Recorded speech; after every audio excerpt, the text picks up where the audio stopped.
En realidad, en primer lugar, quiero agradecer la presentación que me ha hecho Carlos y realmente tampoco quiero extenderme porque sí que, teniendo en cuenta la temática de este seminario, yo os voy a proporcionar detalles para ponerlo al debate, ¿no? De una línea de investigación que estoy trabajando ya llevo trabajando sobre la figura de la infanta y duquesa de Saboya, Catalina Micaela de Austria. Bueno, en este caso, como hemos visto a lo largo de esta mañana y veremos por la tarde, debido a la distancia, la comunicación epistolar es vital, sobre todo para nuestras investigaciones, y resulta, en mi caso, particularmente una base documental muy importante. En este sentido, se ha demostrado en los últimos años la importancia de la palabra escrita con obras como la de Fernando Bouza, en su momento, que fue esencial, la de Corre Manuscrito, una historia cultural del siglo de oro, y que en el caso del estudio del mundo nobiliario y sobre todo del espacio áulico, que es en donde se encuadraría Catalina Micaela, es esencial, sobre todo cuando la separación física entre el remitente y entre el destinatario y el remitente de la carta era muy frecuente en este tipo de círculos, por lo que era el instrumento fundamental para la gestión de los vínculos familiares y que en el caso de Madrid-Turín resultará, como veremos, fundamental. Hoy sabemos que los llamados epistolares reales, que son la base de mi investigación, y también las cartas familiares, son en este sentido cardinales para realizar una historia política diplomática, en donde irremediablemente se mezclan los asuntos familiares, por llamarlo así. Las fuentes documentales, en el caso de Catalina Micaela, cartas, avisos, crónicas o relaciones, son vitales y permiten reconstruir no solo su existencia, sino también lo que me ocupo aquí de exponer, el círculo más próximo de la hija menor de Felipe II, Isabel de Valois. Voy a proporcionar unos datos biográficos, más que nada teniendo en cuenta de que no he podido compartir la pantalla, pero bueno, actualmente con las nuevas tecnologías se puede buscar enseguida, de hecho, mientras estamos aquí, a Catalina Micaela para tener esa imagen, ¿no? Cabe recordar que era la segunda hija de Felipe II e Isabel de Valois, después del nacimiento de Isabel Clara Eugenia, y también se ha de decir que un año después de su nacimiento, en 1567, fallece la reina, fallece Isabel de Valois. 2 años después del fallecimiento de la reina, Felipe II contrae matrimonio con Ana de Austria, que se convertirá de facto en una figura esencial para las dos infantas y que será la madre de sus hermanos, lógicamente, en los años posteriores. En todo caso, en estos años de infancia y de adolescencia, para Felipe II, sus hijas, Isabel Clara Eugenia y Catalina Micaela, siguen siendo y continuarán siendo una prioridad. De hecho, en el año 1582, cuando ya se producen las negociaciones, ya se ultiman las negociaciones con Saboya para que contraiga matrimonio Catalina Micaela con Carlos Manuel, encontramos numerosas cartas, no solamente de los agentes y enviados por Felipe II, los embajadores, para tratar este asunto, sino cartas de Felipe II a sus embajadores donde manifiesta su preocupación por el curso de las negociaciones. Hoy sabemos que ya a partir de su permanencia en el Ducado de Saboya, Catalina Micaela muestra un importante carácter que también se trasluce en las alianzas que mantiene en Saboya y las fidelidades que tendrá para con la monarquía de España. Si bien cabe decir que mantendrá en gran medida las relaciones que había fomentado su progenitor, ya durante, como he dicho, las negociaciones de su propio enlace, en su nueva consideración como duquesa de Saboya, durante 12 años, que será el tiempo que permanezca allí hasta su fallecimiento temprano, sobre todo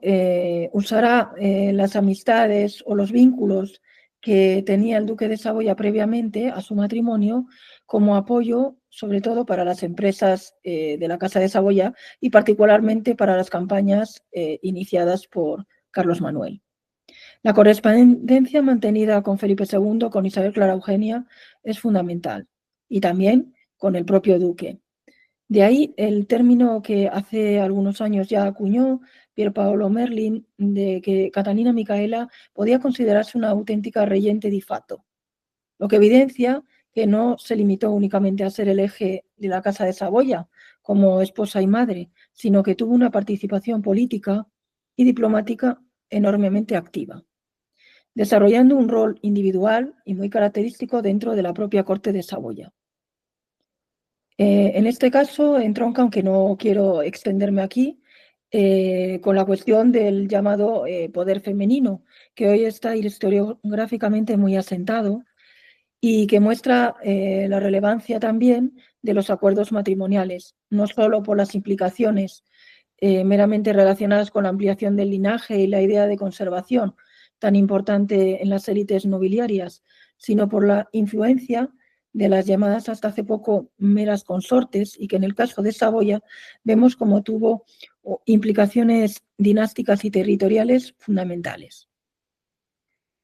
La red de relaciones que por su simple nacimiento llevaba consigo la infanta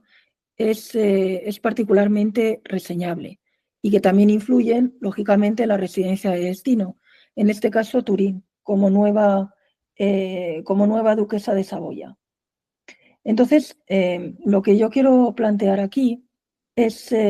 un recordatorio de que la infanta, la duquesa de Saboya, será muy llamativo su caso, porque cabe recordar que contrae matrimonio con apenas 18 años. Sabemos que previamente no tiene una formación específica para las tareas de gobierno, más allá de los conocimientos que Felipe II había inculcado a sus hijas y de lo que éstas habían podido observar durante sus años de infancia, de adolescencia, sobre todo en la Corte de Madrid.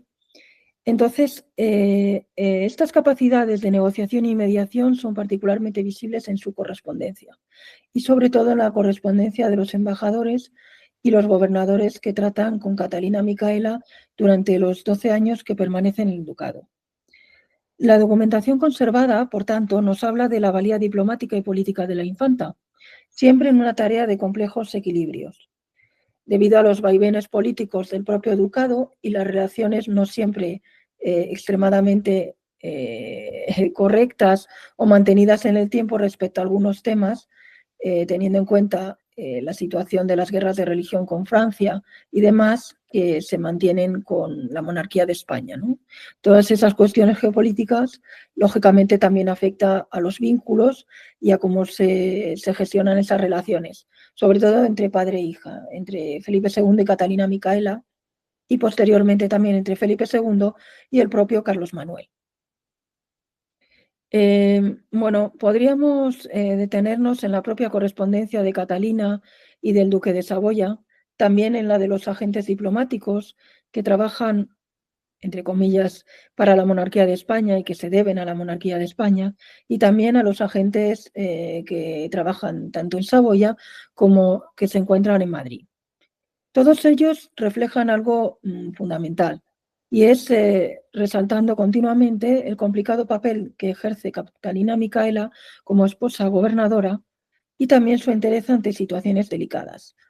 Una cuestión que hasta las personas más cercanas, que quizás no comparten, ¿no?, algunas de las decisiones que se adoptan en Saboya, sobre todo en la Corte de Madrid, también hacen resaltar a Felipe II sobre su hija.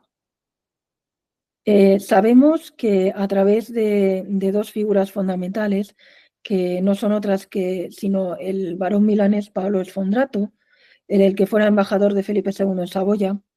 que también es una figura que ha sido estudiada por Marcia Giuliani, es el que precisamente se encarga de las negociaciones matrimoniales de los duques, y que permanecerá de forma absolutamente fiel al lado de la infanta, como mayordomo mayor,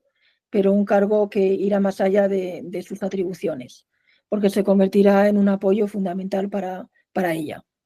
Posteriormente, junto a Sfondrato, encontramos al embajador del ducado de Saboya en la corte de la monarquía de España, que no es otro que Carlo Pallavicini o Pallavicino, según la fuente que consultemos. una persona que era absolutamente próxima, además, a Carlos Manuel. A través de ellos y directamente, ya fuera como regente en ausencia de su marido o estando Carlos Manuel presente en el ducado, Catalina Micaela dirige estrategias diplomáticas. Por ejemplo, durante las campañas dedicadas a los territorios de la Provenza y de Saluzzo. Fundamentalmente, ella trata continuamente de equilibrar las acciones militares de Carlos Manuel. Y si bien es cierto que la información la documentación sobre todas estas cuestiones está absolutamente incompleta, se encuentra entre Turín y Madrid, y que todavía es desconocido el paradero de muchas cartas que conocemos por otros testimonios que sí que existieron, porque cabe decir que Catalina Micaela era una de sus principales ocupaciones a lo largo del día. Para que nos hagamos una idea, escribía en torno a 5 o 7 cartas diarias a Carlos Manuel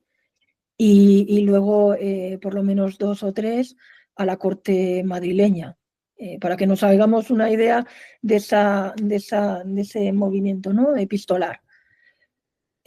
Por eso hace pocos años se celebró precisamente un congreso y luego salió un libro que hablaba de las infantas epistolares, ¿no? Pues Catalina Micaela verdaderamente era este modelo de infanta. Bueno, son elocuentes las cartas, como he dicho, acerca de las cualidades, de la labor activa ejercida por Catalina Micaela, pero sí que quiero resaltar, y era una cosa que iba a mostrar en las diapositivas, 2 citas que realiza la infanta en varias de sus cartas. Por ejemplo, donde se puede observar su carácter y sus capacidades de negociación. Por ejemplo, vemos como dice en una carta que dirige a Carlos Manuel, que le comenta que he querido enviar 2 papeles que, aunque no me los pedís, quizás los habréis menester, pues todo es tocante al marquesado. Es durante la campaña del marquesado, de Saluzzo, que era un territorio estratégicamente muy importante y que a Felipe II le preocupaba especialmente. Entonces, esta campaña que realiza el duque para anexionarse estos territorios y poder ejercer el control de Saboya sobre Saluzzo, pues la verdad es que cabe decir que a Felipe II no le pareció en su momento y así se lo hizo saber bien, y posteriormente habrá otro intento ya durante el reinado de Felipe III, y también será muy puesto en entredicho porque en gran medida vulneraba los intereses de la monarquía de España en esa zona, y además lo que hacía era contrarrestar el equilibrio existente. Entonces era peligroso, por eso para los intereses españoles. Bueno, hay otras cartas que se puede ver la labor diaria de Catalina Micaela sobre, le comenta a Carlos Manuel y a los embajadores: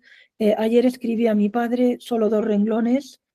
con el correo de cómo iba buena, porque cabe decir que había estado convaleciente de un parto. Entonces había escrito a Felipe II comentándole cómo estaba después de dar a luz, y aparte no dejaba de tratar los negocios de Saboya. Y en esta carta comenta a los embajadores que ha suplicado otra vez que les haga merced. Entonces, esta es una carta de mayo de 1589. Posteriormente, en otra carta también de ese mismo mes, hace partícipe a Carlos Manuel directamente que Felipe II no quiere, como he dicho, que continúe ese camino con los asuntos que pueden perjudicar a Francia, y le dice: mi padre no quiere que os empachéis en cosas de Francia. Carlos Manuel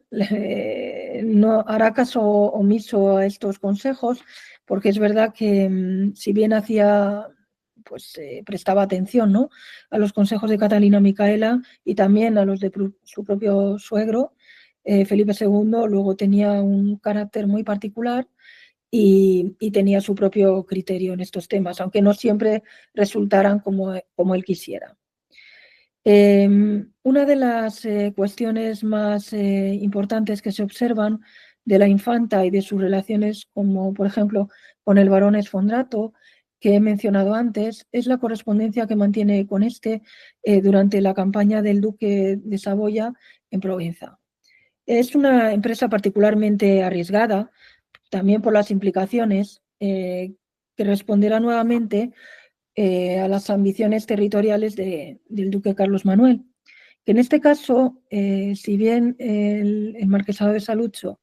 era, aunque parecido, era otro temáticamente parecido debido a la intromisión en los asuntos de Francia,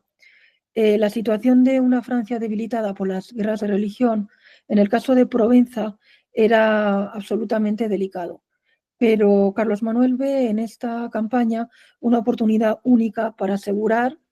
y obtener territorios. Felipe II tampoco aprobará esta nueva incursión del duque, puesto que debido a estos vínculos familiares tan estrechos, lógicamente podían hacer peligrar los intereses y los resultados de las embajadas y de los trabajos diplomáticos que la monarquía de España había hecho en las décadas precedentes. Lo que Felipe II no quería en ningún momento, y así se lo traslada por carta tanto a Catalina Micaela como a sus propios agentes en Saboya, es que se menoscabara el frágil equilibrio con Francia y la seguridad del llamado Camino Español. La infanta, cuando recibe estas noticias de mano de los embajadores, de mano de los gobernadores, no oculta su enfado y se lo traslada en numerosas ocasiones por carta al propio Carlos Manuel. Tenemos precisamente una de las cartas en las que dice textualmente que es cierto que España, bueno, menciona, sí, dice, solo os acuerdo esto de mandar escribir a España, que cierto se tarda mucho, y más siendo ellos tan espaciosos, y habiendo menester tanto que sepamos el sí o el no, por tenernos siempre en esperanzas, aunque ya no hay que fiar en ellos, todavía es bien procurar que siquiera de dineros nos ayuden. Bueno, estas preocupaciones que transmite Catalina Micaela, que siempre continuamente estaba tratando de obtener, como vemos, financiación para las campañas militares del duque, llega un momento, esta carta que os he citado es de agosto de 1589, apenas unos meses después de las otras cartas, llega un momento que se percibe una especial desilusión. Porque no ve cómo Felipe II, que su padre responde adecuadamente a las necesidades, en este caso de la Casa de Saboya, y llega un momento que se percibe ya esa extrema desilusión. Estas preocupaciones de Catalina Micaela, que expresa a los embajadores, que también expresa, como hemos visto, a Carlos Manuel, nos hablan también del alcance de su lealtad, o de esos periodos en pausa que esa lealtad, aunque no la traiciona, pues sí que demuestra esa desilusión, ¿no? De forma personal hacia su progenitor, viendo sus palabras, pero también hacia la monarquía de España en la que se había criado, y esto es muy llamativo. Pero nos habla también del alcance y del verdadero peso que las nuevas alianzas y los vínculos que tiene que trazar y traza en la corte de Saboya influyen, aparte en sus decisiones y el peso que también tuvo su inquebrantable unión, por otra parte, con el duque, con Carlos Manuel. En este sentido, al igual que estos periodos de mayor frialdad, por así decirlo, epistolar entre Felipe II y Catalina Micaela, cabe decir que también es esencial la relación que mantiene en los periodos, digamos, más estrechos con su progenitor, al que también solicita sus consejos para tareas de gobierno. Y además de solicitarle víveres e incorporación de tropas, también proporciona a Felipe II informaciones muy valiosas sobre los territorios cercanos a Saboya, por lo que es una relación de doble dirección, aunque pase por por determinadas etapas, por así decirlo. Es oportuno recordar esto, que también está en las fuentes documentales. Y también hay que ponerlo en contexto, que la relación y las alianzas que establece Catalina Micaela y el eje Madrid-Saboya en estos años también se ve determinado por ser un momento decisivo y bastante complejo en los últimos años del propio reinado de Felipe II, que estaba marcado también por la propia debilidad física del monarca y por su resolución personal. Ya en este tiempo, hablamos de 1590, 1595, su resolución personal, que así transmite, al menos a los agentes saboyanos y a los agentes españoles que se encuentran en Saboya, de evitar a toda costa los conflictos innecesarios. En este punto cobran especial importancia también las negociaciones matrimoniales de la infanta Isabel Clara Eugenia, sobre las que llamativamente la infanta Catalina Micaela recibe información, pero podríamos decir con cuentagotas. Quizás por esos periodos de frialdad entre la monarquía de España y Catalina Micaela en determinados momentos durante las campañas militares del duque. Estas negociaciones, las del matrimonio de Isabel Clara Eugenia con el archiduque Alberto, junto con las del príncipe Felipe, futuro Felipe III, con Margarita, Margarita de Austria, de la rama de los Estiria, cabe recordar que fueron fundamentales para lograr ese ansiado equilibrio político y diplomático en los territorios de la monarquía, y con los que también se fomentaba y se aumentaba la imagen y reputación de los intereses españoles. Esto explica también el denodado interés de Felipe II en estos años de correspondencia con Catalina Micaela por mantener las redes familiares intactas, algo que también asume rápidamente Catalina Micaela y que se observa en la correspondencia que mantiene con Pallavicino o con el propio Sfondrato cuando estos se encuentran fuera del ducado o, en su caso, en la corte de Madrid. Esto también, por otra parte, y quiero dejarlo mencionado, será algo, el deseo de Felipe II de mantener este equilibrio será algo que Catalina Micaela también llegará un momento que capte y que lo aprovechará en su propio beneficio para poder contrarrestar esas etapas de mayor frialdad o de menor contacto epistolar que sabemos que se produjeron entre Madrid y Turín en este caso. Bueno, esta línea de trabajo que apenas hemos esbozado aquí, porque además no quiero restar tiempo de exposición, y además yo creo que será más interesante poder debatir, pues la línea de trabajo que he trazado aquí lo que nos muestra es que esta complejidad nos desvela nuevas implicaciones y cambios que, por una parte, afectaron a la existencia pública, teniendo en cuenta todos los matices sobre esa existencia pública y privada, ¿no?, en los años en los que nos referimos, pero que nos permiten ahondar en esa imagen de la infanta y en esas nuevas alianzas que sabemos que se establecen y que apenas he dado unas pinceladas, pero que son muy importantes, no solamente como eje de la vida familiar de Saboya, sino también como uno de los baluartes de la gestión política del Ducado de Saboya entre 1585 y 1597, que es cuando se produce su fallecimiento, al dar a luz a su 10ª hija de nombre Giovanna, que lamentablemente también fenecerá en el parto. Bueno, el perfil de Catalina Micaela, cabe decir que su educación y sus valores los inculcó a sus hijos e hijas y trató en todo momento, al menos en los años en los que ella pudo seguir su educación, trató siempre de que pudieran heredar parte de su inteligencia política y sus capacidades diplomáticas, por lo que su legado a lo largo de los años seguiría vivo, además de esas relaciones entre Madrid y Saboya, que sabemos que más allá de su fallecimiento continúan. Muchas gracias.